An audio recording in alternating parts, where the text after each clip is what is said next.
Hello, it's Phil Tingley, day 50, 90-day challenge. Today I decided to at least try landscape mode. I gotta remember to look over there for the camera now. Um, Most people, when they shoot on their phones, they're putting in portrait mode. I always think it's kind of funny, even when I do it, because, your eyes see more landscape, not vertical, right? See left or right. Wide vision, not up and down wide vision. Otherwise, we'd have eyes on top of each other. So, let's see how this plays out instead. Unfortunately, I don't really have a good angle to set my phone up. Actually, let me try. Well, yeah, where I normally set it at. Yeah. I think that's all right. Let's scooch down more. Oh yeah, gotta face that way. This camera on this Google Pixel a little bit weird.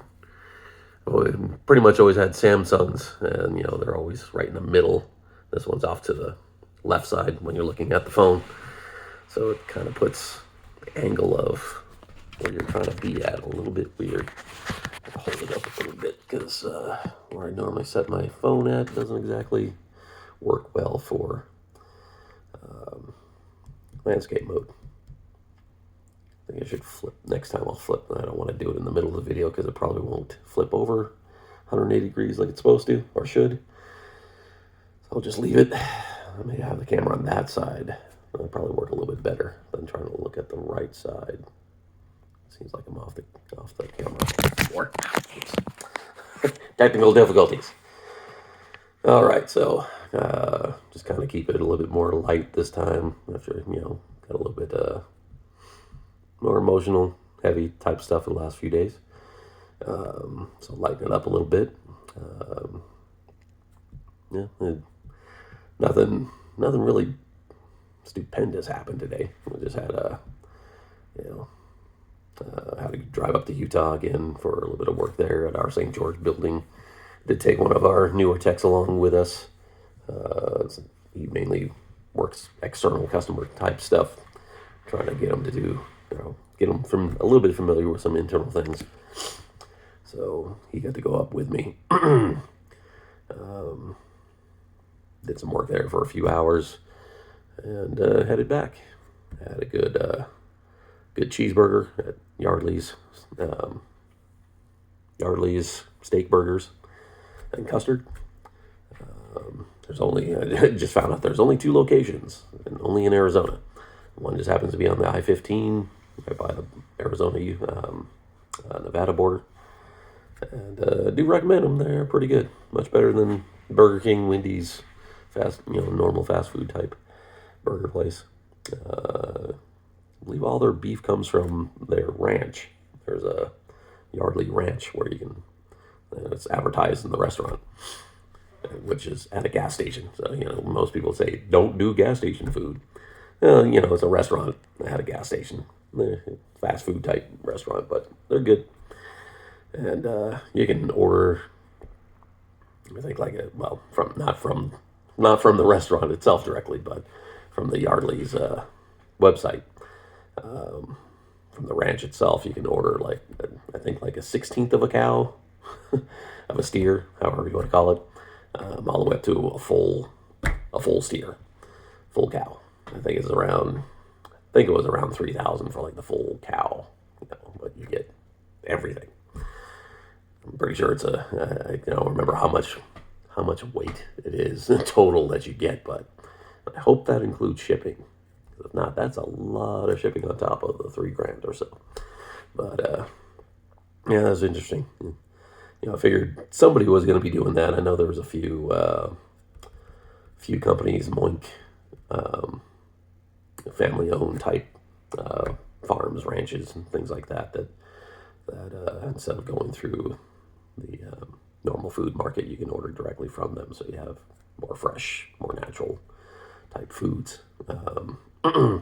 But I hadn't until the last trip I went up to Utah when I accidentally discovered Yardley's and looked up their website and stuff, and I found, oh crap, you can order an entire cow. Not live, just so you know. It's not alive. All carved up in the different meats, porterhouses, rump roasts, ground beef, ribs, whatever, you know. You get all the different parts all carved up already. And I guess they ship it to your house or wherever you want to ship to, and you better have a big old freezer to put all that in. It's going to take you a little while to eat unless if, you know, you got a family like 11 hungry boys that are playing football and whatnot. But, so we stopped there, you know, asked Henry, my coworker. It's like, oh, we can get something to eat here in town before we leave. Or, you know, I found this really pretty good burger place along the way. It's about 30 miles south of St. George. We could stop there if you don't mind. If you don't mind the little bit extra weight. He's like, yeah, let's try that out. So he was impressed. He was happy. He did get a lot more to eat than he probably should have. Because they do, you know, single burger, double. If you've ever been to In-N-Out, they also, you know, Yardley's also does a triple and a quad. And he went all out. He went for the quad. Quad with onion rings, a large drink, and a medium custard, which is good size. I think it was about like a 12-ounce cup for the medium. And like 3 different mix-ins with it. And yeah, he was stuffed. Started getting the itis on the way back, and when we got back to the building, it was about an hour and a half from there to Vegas, and looked like he was like, oh, I don't know if I can handle it. So I'm never gonna do that again. So at least he enjoyed the food. He was happy. He said that was a great burger place to stop at, and so that was good. Trip was good. It was good to have someone along on the trip with me this time. Normally, UPS, they don't really want to send more than one tech to a location because that's just money being lost. That, you're not doing something. But it's basically kind of going into training. So sometimes we can get away with that. So it's good to have someone to talk to on the way there, on the way back. That's like 4 hours of driving. And, but really the most, besides Henry eating a quad burger, the other major thing that really happened was, we had to get a rental car. And, rental place, the Enterprise rental place is only a couple miles from my house. So I drive my truck over there, park my truck there because they have a full Enterprise lot that's patrolled and whatnot. So I don't mind leaving it there for the day or overnight, even if I had to. Picked up the car, had a Toyota Camry, and had to run back to the house because I realized I forgot my rolling lunchbox. It was more or less my laptop holder. And it was pulling a little bit to the right, but didn't think it was too bad at that point. Got back out on the road and got onto the highway. And then the next couple of miles is like, okay, there's something not right, because it was pulling hard to the right. And this, I don't know what year the Toyota Camry was, but it had some of the more fancier, the newer,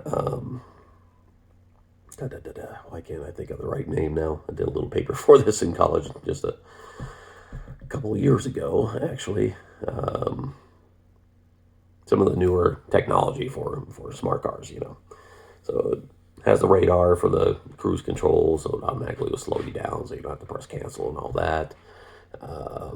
Had lane assist, and has not just lane assist where it warns you when you're getting out of the lane, but you also can turn on steering assist as well, and centering, so that it will kind of basically drive itself, but it's not like Tesla style where it will actually drive itself necessarily. You can tell it, hey, I want to go to point A to point B. It basically will just try to keep you centered in the lane. But I don't think that was the problem. It was like pulling hard to the right consistently. And it didn't matter if I was on the left side of the lane, middle of the lane, right side of the lane. Where I was at, it just kept pulling pretty hard to the right. And I was like, okay, if I, like dangerously, if I accidentally let go of the steering wheel and or lose my grip, it's like, weep. It's like, yeah, okay, something's going wrong. I'm gonna call and ask them if I can get this exchange, because going up to St. George, the 20 or so miles in Arizona we got to drive through, there's, about half of, a little bit more than half, yeah, at least half, 15 miles, something like that. It's kind of not windy. A lot of dust blowing around the last few days. A lot of strong winds and stuff kicking up dust and everything. So my voice was getting better, but gets a little bit tricky right now.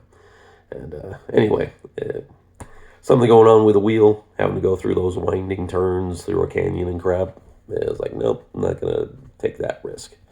Because I just started picturing that the wheel would fold in, tire blow out, something, the transaxle would disintegrate, fall off, and here we are, me and Henry flying down the side of the ravine into the canyon, and car blowing up or whatever, and we're dying. So I was like, no, that's not gonna happen. So called him, got off the next major exit, turned around, called him and said, hey, seems like there's a problem with the car. I don't want to take the chance. Can you get me exchanged into another one? He's like, sure. So on the way back, it wasn't doing the pulling anymore, but I did hear this little rhythmic thump that reminded me mostly of like cars I've had in the past where I couldn't afford to change the tires and stuff like that, where the tire was getting ready to blow out. And you just hear this little thump, thump, thump, thump, thump, thump, thump, thump. And it's like, okay, either there's something wrong with the tire, or something wrong with the axle system somewhere that's causing this little thump. I don't know if that was what was causing the pulling to the right or whatever, but I need a different car. So, and actually, then I ended up getting another Camry, which had much less money, about 10,000 miles less on it. I remember the first one had about 36,000. The second one happened to have like 26,000. And it did have a much better response and engine power. So that was better, because the first one was very sluggish and it wasn't pulling to the right. I did play with the steering assist, centering, and stuff like that. It did a little bit of the same type of pulling, but usually, at least if the lanes were marked properly and stuff, it didn't pull as hard as the first car did, and it would just pull a little bit, detect the next or the lane cut off, and pull back to the left a little bit and try to center itself. So it was working the way it should have. So as far as I am concerned, there was definitely something not exactly right with that first car. And one of the things Henry ended up noticing was that I had a stuffed frog in the back window of the car. He was like, dude, is that like your kid's frog? They make you take with you? He was like, no, that's my frog. He's like, yeah, but your kid's frog, right? He's like, no, that's my frog. They're all my frogs. Like, my truck there's 2 more frogs in the truck. I took this one out because there's 3. Because this is my, I take one of them as a travel frog. Kind of like my watching angel, protecting angel. There we go. The guide over me and make sure I travel all right. So all I can say is that every vehicle I've had a frog in, I haven't had any major accidents or had anything really bad happen to me while in a frog car or frog vehicle. So so that was basically the highlights of my day. Plenty of work when we got up there. Lots of things we had to run around and do. Had to squeeze things together. It's like, okay, dude, the main thing we came up here for was get rid of all these old access points. We had to do some other stuff because, stuff that we had to do on site that would be a lot more difficult to do remotely. It's like, well, we ate up our time trying to do these other things and check everything, make sure they were all working. Access points, at least we can take care of the disposal part back in Vegas. So let's just load up everything we got, everything that we need to do. and drop them off at the building, and we'll take care of them tomorrow, early next week, whatever time we can squeeze in for those. So otherwise, a good day. And sorry, my voice is sounding like it had been for all of March and stuff. Scratchy and yucky sounding. I do sound, or do feel better than I sound, so. And hopefully once these, it might rain tomorrow, so that will definitely help clean up the air here in Vegas, and start hitting in the 90s next week, last week of April. So springtime is over. I know it just started a month ago, but yeah, time for spring to go away, for Vegas anyway. And it'll be basically in the summer. Everything's going to be 90 degrees every day and hotter until late September, early October, something like that. And well, all the allergy stuff will definitely dry up and go away. Especially if the rain comes tomorrow, then I'll clean it up really quick. As long as it doesn't get windy over the weekend, then yeah, it'll be smooth sailing from here. So everyone take care. Thank you for listening. Pretty sure I said it at the beginning, day 50. Yeah, I remember now. Day 50 of 90. Closing in on that home stretch. And keep feeling tingly. Thank you for being here. Love you all. Have a good night, good evening, and good day, since I'm doing this late at night. Take care.